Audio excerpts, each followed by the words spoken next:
Hello दोस्तों, नमस्कार। मैं श्याम कुमार B2W भारत टूवर चैनल पर लेकर के आ गया हूँ वक्फ संशोधन अधिनियम 2025 के बारे में जानकारी लेकर के।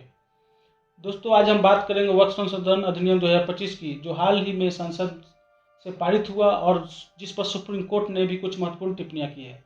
भारत में वक्फ की व्यवस्था को नियंत्रित करने वाला मूल कानून है, जिसे हम वक्फ अधिनियम 1995 कहते आ रहे हैं। इसमें समय समय पर बदलाव होते रहे हैं।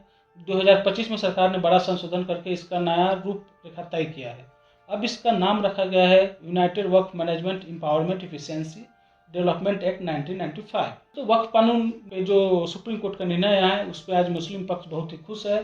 सुप्रीम कोर्ट से ट्रिपल राहत मिली है, मीन्स 3 मुख्य पॉइंट पे प्रावधान मिला है उनको, जिसको लेकर सभी खुश है। वक्फ संशोधन अधिनियम को लेकर सुप्रीम कोर्ट ने बड़ा आदेश दिया और कहा कि सुप्रीम कोर्ट के वक्फ की कुछ धाराओं को आंशिक रोक भी लगाई है। अगर मीडिया आउटलेट की बात करें तो एनडीटीवी इंडिया ने बोला है वक्फ कानून मुस्लिम पक्ष आज खुश है, सुप्रीम कोर्ट से उनको राहत मिली है। पूरी डिटेल में हम बात करेंगे दोस्तों, 1 by 1 कौन कौन से प्रावधान को रोक लगाई है, कौन कौन से में बदलाव किए हैं। खबर में बने रहिए ताकि आपको पूरी जानकारी मिल सके। दोस्तों, ये मुस्लिम पक्ष का कहना है कि उनका सत्य पे जीत हुआ है। और वक्फ अमेंडमेंट एक्ट की अब हम बात करेंगे 2025 की। सबसे पहले दोस्तों, वक्फ क्या क्या बदलाव हुए उससे पहले हमें ये जानना है कि इसके लिए किसी भी बिल को बनने के पहले उसके पीछे बहुत सारे कार्य होते हैं जो करने पड़ते हैं। तो उसमें कब शुरू हुआ ये वक्फ अधिनियम चेंज करने के लिए और कब ये पारित हुआ, पूरा डिटेल में जानेंगे। लोकसभा में कब पारित हुआ, राज्यसभा में कब पारित हुआ, उसके अगेंस्ट कितने वोट हुए, उसके बारे में हम जानकारी पाते हैं। तो दोस्तों, लेजिस्लेटिव हिस्ट्री की बात करेंगे तो फर्स्ट चैम्बर लोकसभा है, सेकंड चैम्बर राज्यसभा है। तो बिल टाइटल है वक्फ अमेंडमेंट बिल 2024। तो आपको पता चले हुआ है कि ये कब शुरू हुआ, 2024 में शुरू हुआ। बिल सिटेशन कब हुआ, बिल नंबर था उसका 109 2024 में। दोस्तों, कोई भी सरकार में जो बिल कितने अमेंडमेंट पास होते हैं एक फाइनेंशियल ईयर में, तो उसका नंबर रहता है। तो उसके अनुसार अमेंडमेंट बिल नंबर 109 है वक्फ बिल का। ये एग्जाम पॉइंट ऑफ व्यू से इम्पोर्टेंट भी है। तो इसको इंट्रोड्यूस किसने किया, तो हमारे present ministry of minority affair Kiran Rijiju ने किया, जो बीजेपी से सांसद है। उन्होंने इंट्रोड्यूस इसे 8 अगस्त 2024 को किया। फर्स्ट रीडिंग इस पे हुई 9 अगस्त 2024 में। इसको कमेटी ने कंसिडर किया 30 जनवरी 2025 को। सेकेंड रीडिंग हुई 2 अप्रैल 2025 को और इसको पास कर दिया गया 3 अप्रैल 2025 को। अब हम बात करेंगे इसके वोट कितने पड़े, अगेंस्ट में और सपोर्ट में कितने पड़े। तो दोस्तों, इसमें टोटल वोट की बात करें तो 520 वोट थे टोटल। इसमें से 288 वोट पड़े सपोर्ट में और 232 वोट पड़े अगेंस्ट में। तो अगर हम राज्यसभा टेरिटरी की बात करें तो राज्यसभा में ये लोकसभा में पास हुआ 3 अप्रैल 2025 को और राज्यसभा में पास हुआ 4 अप्रैल 2025 को और assented to by Droupadi Murmu president of India. Assented to, और ये असेंटेड कब किया गया, तो ये 5 अप्रैल 2025 को असेंटेड किया। कमीशन कब किया गया इसको, 8 अप्रैल 2025 को। Codification code of section create कब किया गया, 5 जुलाई 2025 को। अब हम बात करेंगे इसके मुख्य पॉइंट पे सुप्रीम कोर्ट ने क्या क्या रोक लगाए हैं। तो सुप्रीम कोर्ट इकोनॉमिक टाइम्स के अनुसार हम बात करें तो सुप्रीम कोर्ट स्टे की provision in Waqf amendment act but 5 year Islamic practice rule on hold. Supreme court ने बेसिक रूप से जो वक्फ अमेंडमेंट एक्ट में 5 साल जो इस्लामिक रूल पालन किया हो उसको वो वक्फ बोर्ड में शामिल हो सकता है। इस अधिनियम को सुप्रीम कोर्ट ने स्टे कर दिया है।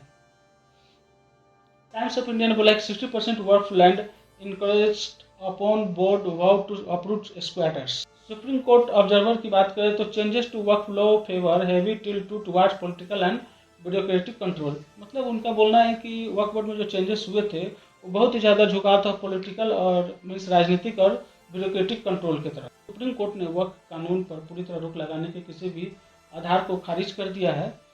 CJI chief justice BAR Gavai की अध्यक्षता वाली पीठ ने पहले 3 दिन तक याचिकाकर्ताओं और केंद्र सरकार की दलील सुने। जो हमारे चीफ जस्टिस है BR गवई, उनकी अध्यक्षता वाली पीठ ने 3 दिन तक पहले याचिका जो इसके बारे में याचिका किए थे उनका और केंद्र सरकार की दलीलें सुनी, फिर उस पर उन्होंने निर्णय लिया। सुप्रीम कोर्ट ने इन बिंदुओं को स्पष्ट किया कि कानून रोके जाने से कारण सुप्रीम कोर्ट ने इन बिंदुओं पर स्पष्ट किया कि कानून को रोके जाने का कोई कारण नहीं है और आगे की विस्तृत सुनवाई में इन प्रश्नों पर विस्तार से विचार होगा। मुख्य बदलाव क्या क्या थे, हम बात करें सुप्रीम कोर्ट ने जो मुख्य बदलाव पे रोक लगाए और किसी को स्टे किया उसके बारे में बात करेंगे क्या क्या थे। तो सबसे पहले हम बात करें वक्फ बोर्ड बनाने का अधिकार। दोस्तों, तो इसमें सुप्रीम कोर्ट ने पहला प्रावधान पर इस प्रावधान पर रोक लगाई। सो दोस्तों, सुप्रीम कोर्ट ने उस प्रावधान पर रोक लगाई जिसमें कहा गया था कि केवल वही व्यक्ति वक्फ कर सकता है जो कम से कम 5 साल से मुस्लिम धर्म का पालन कर रहा है। कोर्ट ने इसे भेदभावपूर्ण और मनमाना मानते हुए लागू करने से इनकार कर दिया। दूसरा था प्रशासन और वक्फ बोर्ड। न्यायालय ने वक्फ नियमों और गैर मुस्लिम को शामिल होने के प्रावधान पर भी विचार किया। पीठ ने स्पष्ट कर दिया कि केंद्रीय वक्फ परिषद में 22 सदस्यों में से 4 से अधिक गैर मुस्लिम सदस्य नहीं होंगे। मीन्स पीठ ने स्पष्ट किया कि केंद्रीय वक्फ परिषद जो सेंट्रल वक्फ परिषद होगी वो 22 सदस्यों की होती है, जिसमें से 4 से अधिक गैर मुस्लिम सदस्य नहीं रहेंगे। मीन्स अगर 22 सदस्यों की टीम है तो 18 मुस्लिम सदस्य रहेंगे और 4 गैर मुस्लिम होंगे, इससे ज़्यादा नहीं हो सकते हैं। और राज्य वक्फ बोर्ड में 3 से अधिक गैर मुस्लिम सदस्य नहीं होंगे।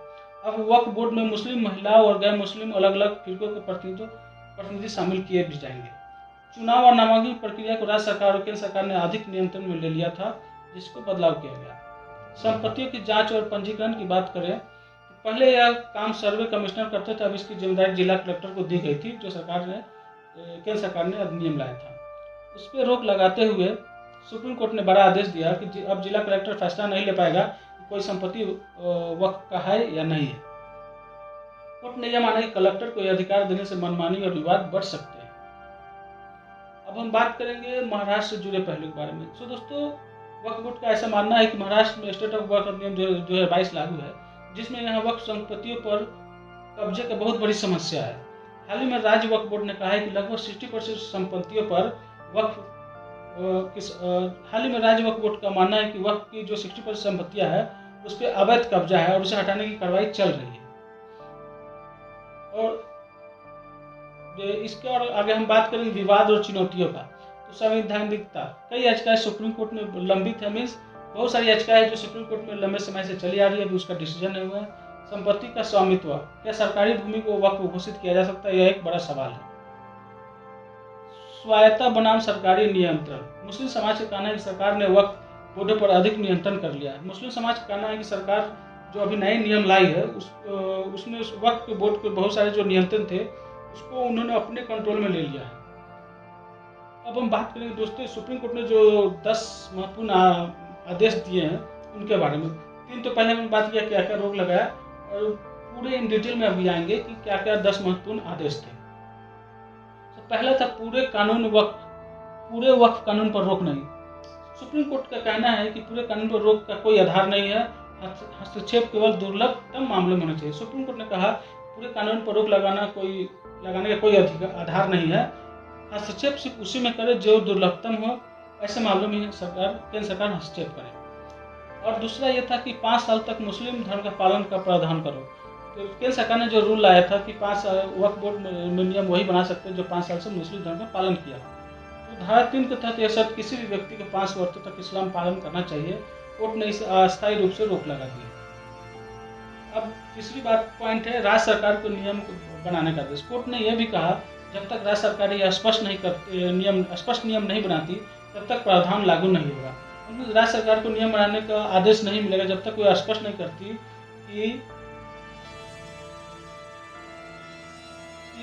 मतलब राज्य सरकार तब तक ये नियम बनाने का आदेश नहीं मिल सकता जब तक राज्य सरकारें इस पर स्पष्ट नियम नहीं बनाती तब तक ये कोई प्रावधान लागू नहीं होगा। कलेक्टर का अधिकार को रोको, हमने मुख्य 3 पॉइंट में बात कर लिया कि कलेक्टर को अधिकार से वंचित कर दिया गया, सुप्रीम कोर्ट ने इस पर रोक लगा दिया गया। शक्तियों का पृथक्करण, सुप्रीम कोर्ट का कहना है कि अगर हम कलेक्टर को शक्ति देंगे तो एक अलग शक्ति का पृथक्करण हो जाएगा, एक सेंट्रलाइजेशन हो जाएगा शक्ति का। संपत्ति से बेदखली नहीं, सुप्रीम कोर्ट का कहना है कि जब तक अदालत का फैसला नहीं आ जाता तब तक कोई भी वक्त संपत्ति पर से किसी को बेदखल नहीं किया जाएगा। तीसरे पक्ष का अधिकार पर सुप्रीम कोर्ट का यह भी कहना है कि विवाद के निपटारा होने तक वक्त की संपत्ति पर किसी तीसरे पक्ष के अधिकार का सृजन नहीं किया जा सकता। गैर मुस्लिम सदस्यों की सीमाता है, केंद्र सरकार ने वक्फ परिषद में 4 और राज्य वक्फ में 3 से अधिक गैर मुस्लिम सदस्य नहीं होंगे। मतलब जो सुप्रीम कोर्ट ने बोला है कि केंद्रीय वक्फ परिषद में 4 से अधिक गैर मुस्लिम और राज्य में 3 से अधिक गैर मुस्लिम नहीं होंगे। पंजीकरण पर रोक नहीं, कोर्ट ने माना कि वक्फ संपत्ति के पंजीकरण 1995 से चला रहा, नई आवश्यकता नहीं है, केवल कुछ समय सीमा में बदलाव किए गए हैं। सीईओ की नियुक्ति पर सुझाव। सीईओ की नियुक्ति पर सुझाव। कोर्ट ने गैर मुस्लिम राज्य वक्फ बोर्ड का मुख्य कार्यकारी अधिकारी बनाए जाने पर रोक नहीं लगाई, लेकिन कहा कि जहां संभव हो मुस्लिम व्यक्ति को नियुक्त किया जाए।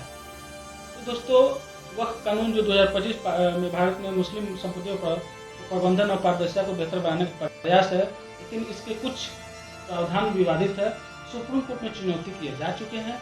आने वाले समय में यह कानून किस रूप में लागू होगा, यह अदालत के अंतिम फैसले पर निर्णय रहेगा।